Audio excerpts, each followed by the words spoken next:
quero fazer uma pergunta para você. A igreja está ou não está em crise? Vittorio Messori, nascido em 16 de abril de 1941 em Sassuolo, próximo de Modena, em Emília-Romanha, é um escritor e jornalista italiano contemporâneo. Graduou-se com um doutorado em ciência política. Vittorio Messori torna-se editor do jornal La Stampa. Ele explorou em profundidade as fontes espirituais do cristianismo e especialmente o catolicismo. Vittorio Messori é um dos autores católicos mais traduzidos do mundo. Escreveu, entre outros livros, Hipóteses de Jesus, 1977, Diálogos sobre a Fé, em 1987, com o cardeal Joseph Ratzinger, Cruzando o Limiar da Esperança, em 1994, Entrevista a São João Paulo II, e Opus Dei, 1996. Olá, caríssimos irmãos, eu sou o Leandro Cajado e você está no canal Ascese Catequese. E depois desta breve introdução para que você conhecesse quem é Vittorio Messori, já que Joseph Ratzinger dispensa apresentações, o cardeal, hoje o Papa Emérito Bento XVI, dispensa apresentações,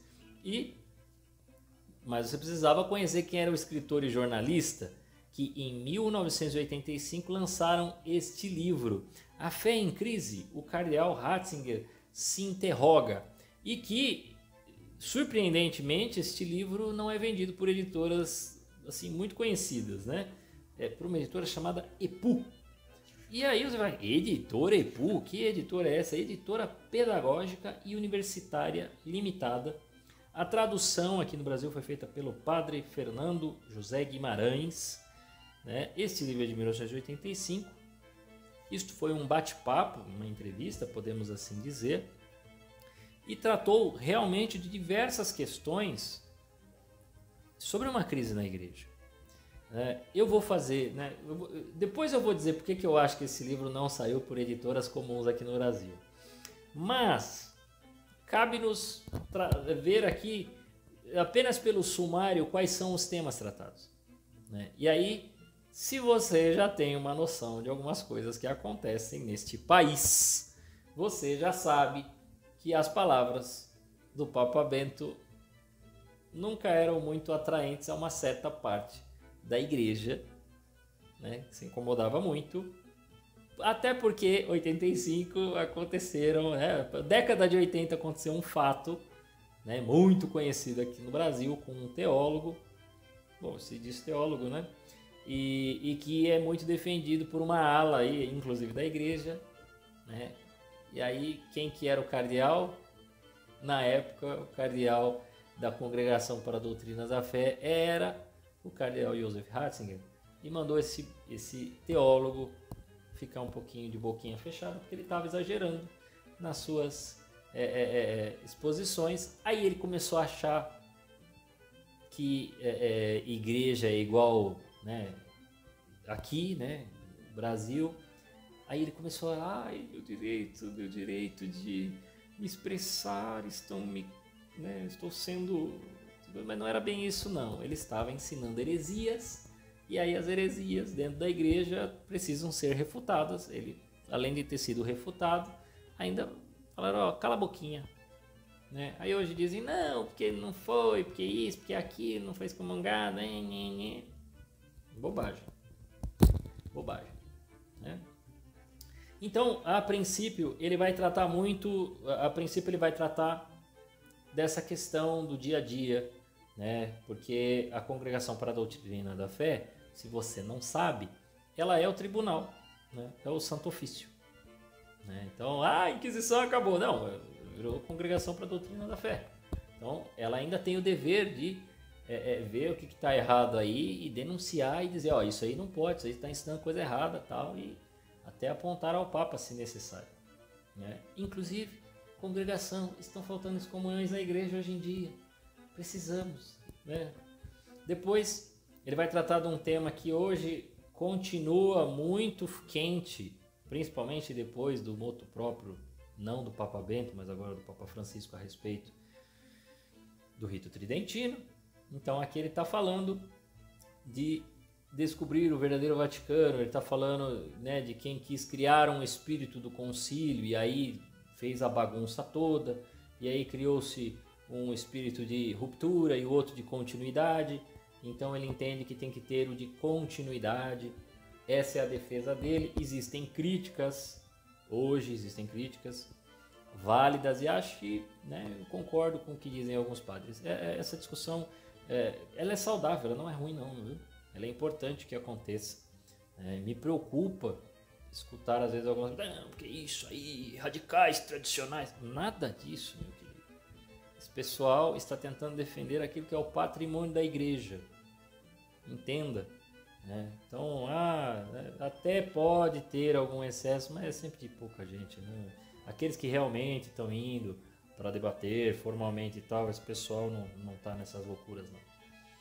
A questão da ideia de igreja como um mistério, verdadeiramente, né? O que seria uma verdadeira reforma na igreja? Então ele vai tratar um pouco disso. Ele vai falar da questão dos padres, dos bispos, a figura do sacerdote que está desvalorizada. Né? Então ele trata disso, de que é necessário se reencontrar, né? Perceber na origem sacerdotal o problema das conferências episcopais. Né? Pois é, né? O problema das conferências episcopais, existem muitos problemas nas conferências episcopais, inclusive elas existirem. Sinais de perigo, né?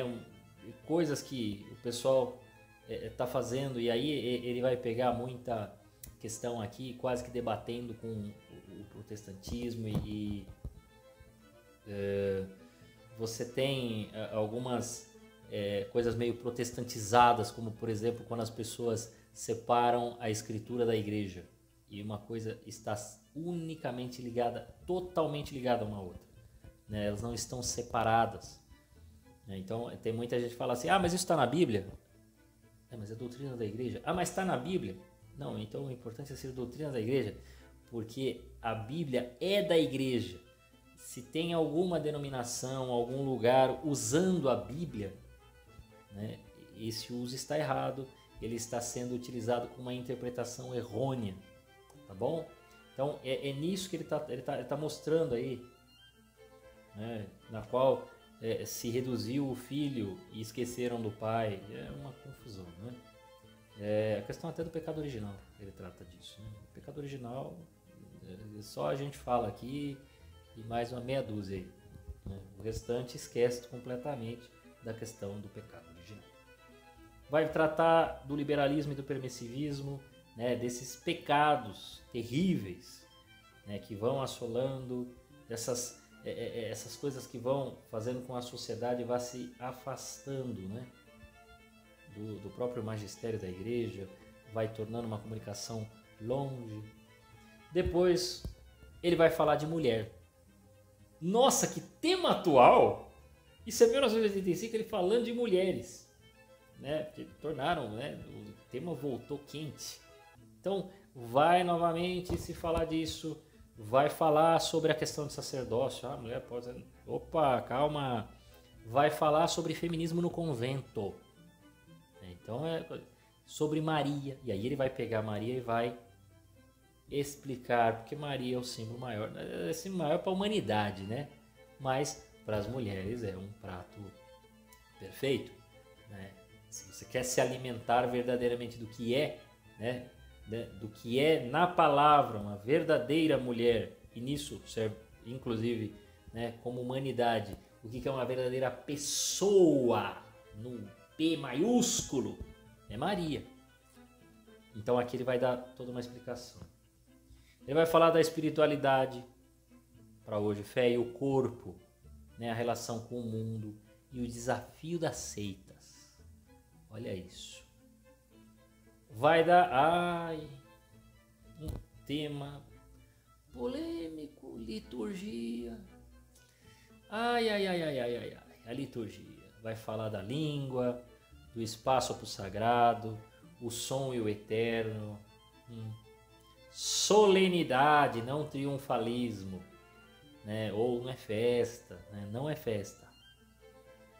Eucaristia, qual é o valor da Eucaristia?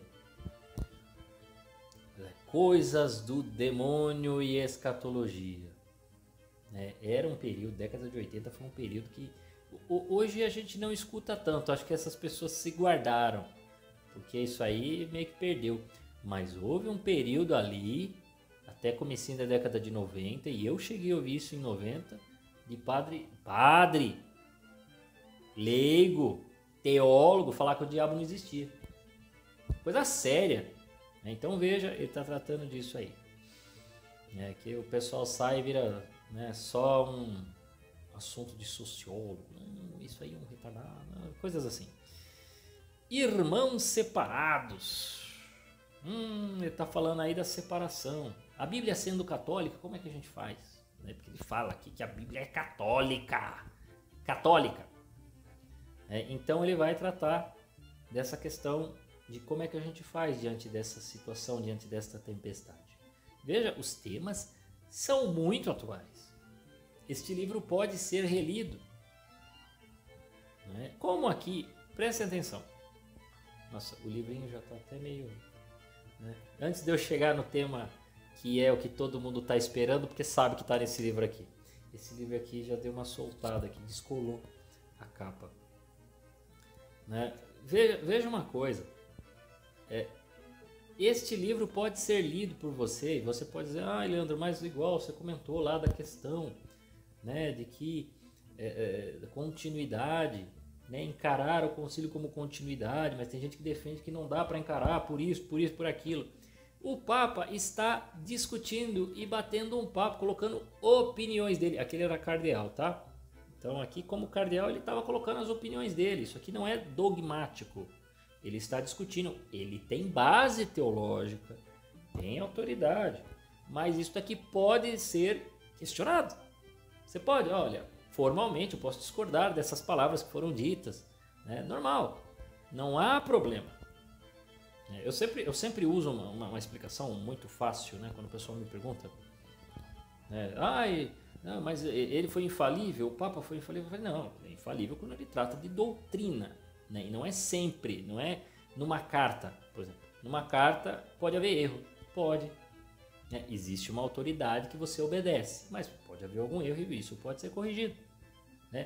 Porém, ele não é infalível o tempo todo, é infalível quando ele faz uma proclamação de fé. Então não confunda as coisas, hein? Não vai confundir. Chegamos na parte principal que estava todo mundo aguardando. Um capítulo depois desse que você está aguardando, que é o capítulo 12, todo mundo quer o capítulo 12, uma certa libertação, calma.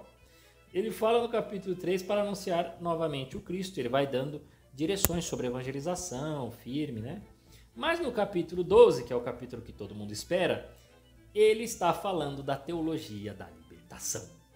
E aqui é onde ele dá uma explicação, ele dá noções preliminares, ele dá uma explicação geral da história da teologia da libertação, ele dá os conceitos fundamentais da teologia da libertação, ele mostra a estrutura da teologia da libertação e ele mostra que existe uma questão dela com ligação política. Então, por isto, ele vai tratar de marxismo e capitalismo e vai mostrar o problema e todos os problemas que permeiam a teologia da libertação. A teologia da libertação, algumas pessoas dizem que ela foi, vamos dizer assim, retirada da igreja, expulsa por conta do documento sobre a teologia da libertação, que também é da década de 80. Mas não me parece que isso é real. Assim, que realmente existe algo formal condenando. Tanto que existem teólogos da libertação aí fazendo barulho, tem bispo hoje em dia falando que tem que retornar, bispo tipo presidente da CNBB. Para você ver o grau de loucura que atinge o nosso país. E aí ele vai tratar e vai mostrar os problemas. Isso aí é um problemão, porque esta politização da fé, que é esse o nome do negócio, vai jogando a gente para os buracos. nós vamos tratar de livros aí. Tem um livro bem grandão que eu vou trazer em breve para falar dessa questão da teologia da libertação. Ainda não vai ser um estudo sistemático, um estudo diário que para você entender, mas pode ser, se é esse o tipo de vídeo que você quer, né? Mais para frente, provavelmente em 2023, a gente vai tratar sistematicamente algum livro. Aí eu vou pegar capítulos, dando explicação, aí vou fazer comentário, vamos pegar parte do texto, vamos discutir, vamos tratar, e aí vão ser vários vídeos sequenciais, mas por enquanto não, né? Por enquanto eu estou indicando livros. Vai lendo aí e diz aí, vamos tratar trata desse livro aqui, Leandro. Se tiver alguma ideia, por favor, eu aceito a sua indicação. E eu peço a você, né, que se você ainda não curtiu o vídeo, você curta, você chegou até aqui, e se inscreva no canal. Né? Não tem por que não se inscrever. Nós precisamos avançar, gente.